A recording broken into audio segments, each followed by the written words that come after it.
সারা বিশ্ব জুড়ে ছড়িয়ে পড়েছে তৃতীয় বিশ্বযুদ্ধের বাষ্প। নতুন যুদ্ধ শুরু হয়েছে সিরিয়া ইসরায়েলের মধ্যে। ইসরায়েল ব্যাপক হামলা করে যাচ্ছে সিরিয়াতে, পাল্টা হামলা করে যাচ্ছে ইসরায়েলে হুতিরা। আর এরই মাঝে আমাদের হাতে এসেছে কিছু গুরুত্বপূর্ণ আন্তর্জাতিক সংবাদ। জানিয়ে দিচ্ছি সংবাদ শিরোনাম। এবার যুক্তরাষ্ট্রকে কড়া জবাব দিল পাকিস্তান। আরো জানিয়ে দিব ইয়েমেনের ক্ষেপণাস্ত্রের আঘাতে ইসরায়েলে আহত হয়েছে 16 জন। একই সঙ্গে জানিয়ে দিচ্ছি পানামা খাল নিয়ন্ত্রণে নেওয়ার হুমকি ট্রাম্পের।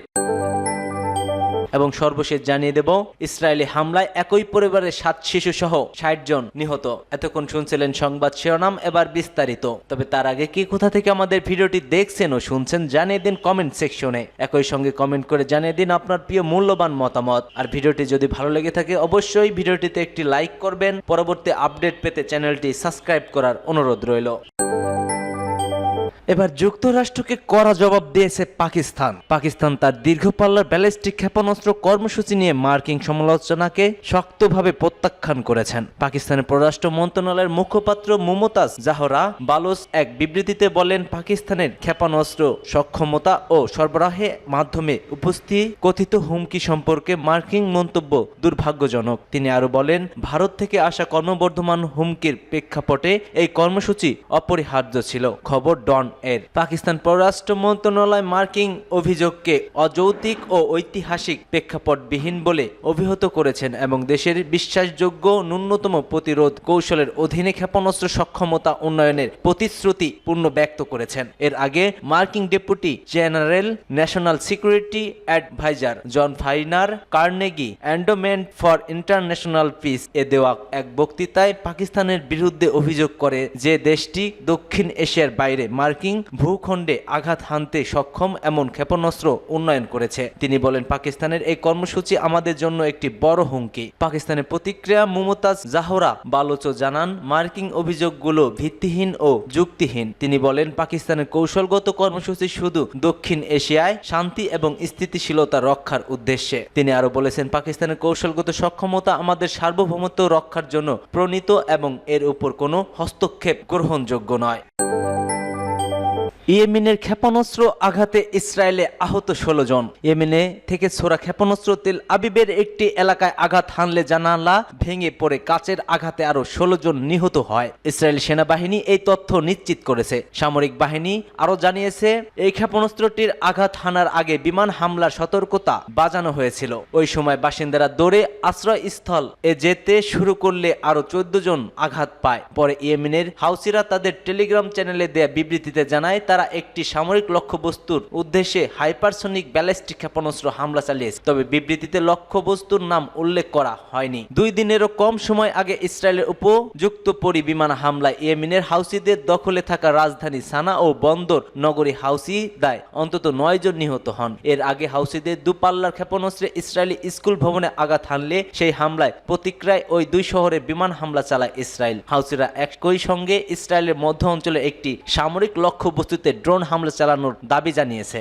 ওই লক্ষ্যবস্তুর নামও উল্লেখ করেনি হাউসিরা। ইসরায়েলি সামরিক বাহিনী বলছে, ইরান সমর্থিত হাউসিরা গাজা ইসরায়েলি হামাস যুদ্ধ চলাকালীন 2 শতাধিক ক্ষেপণাস্ত্র ও ড্রোন হামলা চালিয়েছে। হাউসিরা একই সাথে লোহিত সাগর ও এডেন উপসাগরে নৌ বহনে বাধা দিতে হামলা অব্যাহত রেখেছে। হাউসিরা জানিয়েছে, গাজা যুদ্ধবিরতি না হওয়া পর্যন্ত তারা এই ধরনের হামলা বন্ধ করবে না। ইসরায়েলি হামলায় লোহিত সাগরে হাউসি নিয়ন্ত্রিত বন্দরগুলো উল্লেখযোগ্য ক্ষতি হয়েছে। এর কারণে অচিরেই ওই বন্দরগুলোর সক্ষমতা উল্লেখযোগ্য আকারে কমবে বলে উল্লেখ করেন জাতিসংঘের মুখপাত্র স্টেফেন দুজারিস। জাতিসংঘের মহাসচিব অ্যান্তনিও গুতেরাস বলছেন, উভয় পক্ষের হামলায় এই অঞ্চলে সংঘাত আরো ছড়িয়ে পড়ার আশঙ্কা রয়েছে। এছাড়াও আন্তর্জাতিক মধ্যস্থ করার উদ্যোগে এটি বাধার সৃষ্টি করছে।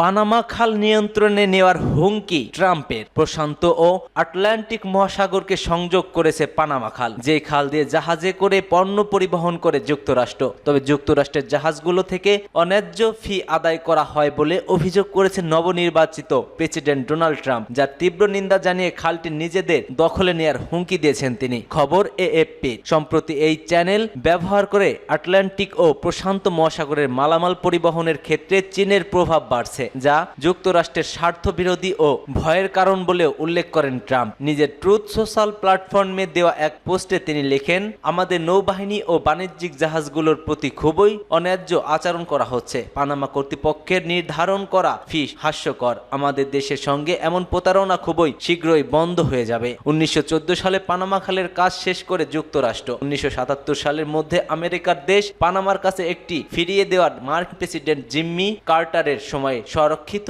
একটি চুক্তির মাধ্যম। 1999 সালে এই খালের পুরো নিয়ন্ত্রণ পায় পানামা। ডোনাল্ড ট্রাম্প তার পোস্টে বলেন, পানামাকে নিজেদের মতো করে এটিকে পরিচালিত করতে হবে, চীন নয় বা অন্য কেউ তা করবে না। আমরাই কখনো এটিকে ভুল হাতে পড়তে দিতে পারে না এবং তা দেবেও না। পোস্টে ট্রাম্প আরো বলছেন, যদি পানামা নিরাপদ, দক্ষ ও বিধ্বস্ত পরিচালনা নিশ্চিত করতে না পারে, তবে আমরা দাবি করব যে পানামা খালের নিয়ন্ত্রণ পুরোপুরিভাবে আমাদের হাতে তুলে দিতে, কোনো রকম প্রশ্ন ছাড়াই। তবে পানামা কর্তৃপক্ষ এ বিষয়ে তাৎক্ষণিকভাবে কোনো মন্তব্য করেননি। ইসরায়েলি বর্বর হামলায় একই পরিবারে 7 শিশু নিহত। ফিলিস্তিনের অবরুদ্ধ গাজা উপত্যকায় উত্তর অঞ্চলে ইসরায়েলি বিমান বাহিনী হামলায় একটি পরিবারের 10 সদস্য নিহত হয়েছেন, যার মধ্যে 7 জনই শিশু। গাজা সিভিল ডিফেন্স জানায়, নিহতদের মধ্যে সবচেয়ে ছোট শিশু ছিল মাত্র 14 মাস বয়সী। এ হামলায় আরো 15 জন আহত হয়েছে। খবর এএফপি। গাজা জাবালিয়া আল নাজলা এলাকায়, যেটি দক্ষিণ পশ্চিম জাবালিয়ার অংশ, যেখানে হামলার সময় নিহতরা তাদের বাড়িতেই ছিল। সিভিল ডিফেন্সের মুখ্যপাত্র মাহমুদ বাসল এএফপিকে বলছে, নিজেদের মধ্যে 7 শিশু ছিল, যার মধ্যে সবচেয়ে বড়টির বয়স ছিল 6 মাস। এ ভয়াবহ হামলায় হতাহতের মধ্যে প্রায় সবাই ছিলেন নিরপরাধ বেসামরিক নাগরিক। ইসরায়েলি সেনারা হামলার পর জানিয়েছে, তারা হামাসের একটি সামরিক স্থাপনায় হামলা চালিয়েছে, যেখানে কিছু সন্ত্রাসী অবস্থান করছিল, যাতে তারা ইসরায়েলি সেনাদের জন্য হুমকি হিসেবে বিবেচনা করছিলেন। তবে এই আক্রমণে নিরপরাধ মানুষের প্রাণহানি হওয়ায় আন্তর্জাতিক সম্প্রদায় তীব্র নিন্দা জানিয়েছে। গাজা স্বাস্থ্য মন্ত্রণালয় জানায়, সাম্প্রতিক হামলায় নিহত হয়েছে। এর আগে 24 ঘন্টায় 7 জন নিহত হয়। প্রসঙ্গত, ইসরায়েলি বিমান হামলা এবং গ্রাউন্ড অপারেশনগুলোর কারণে গাজা উপত্যকায় প্রায় 14 মাস ধরে চলমান এই সংঘর্ষে হাজার হাজার মানুষ নিহত হয়েছে। 2023 সালের 7 অক্টোবর হামাস আক্রমণ করলে ইসরায়েলও গাজায় পাল্টা আক্রমণ শুরু করে। এদিকে যুক্তরাষ্ট্রের কর্মকর্তারা জানিয়েছেন, তারা গাজা যুদ্ধবিরতি নিয়ে সতর্ক আশাবাদ পোষণ করেছেন। বিশেষজ্ঞরা বলছেন, এমনকি যুদ্ধবিরতি এলেও দীর্ঘকালীন শান্তি স্থাপনের জন্য আরো কঠিন চ্যালেঞ্জের মুখে পড়তে পারে দেশ দুটি।